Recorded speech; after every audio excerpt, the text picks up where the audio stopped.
First dance po, the Dragonfly dance po, o Binabayani dance po. Alright.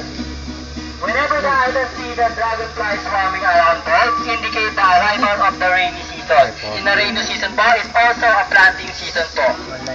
They usually perform this ritual dance po to inform the whole tribe for a sudden change of weather po. Again po, dragonfly dance or sayaw ng tutubi. Or other version po ng Teach Me How to Doggy po yan.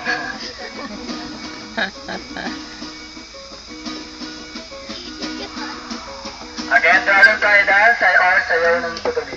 And the next dance po will be the monkey dance po or sayaw ng unggoy. Di ba pakita na rin kanina yan? Nakita na yan. Alright. They believe that the monkey is the excellent hunter po. No other animals is much inability of the monkey in terms of hunting and working po.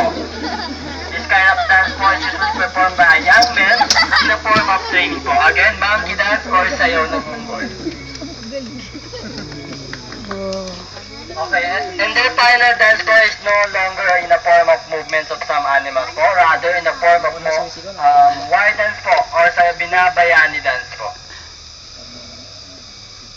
During olden times, so whenever the misunderstanding arises po between two tribes, they usually send a young man into fighting to other tribes po. And but before sending them to the battle act forces po, they usually perform this kind of ritual dance po.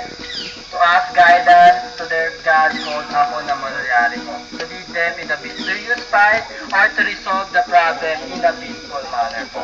Again po, the wild dance po or Binabayani dance or in a modern military the war games.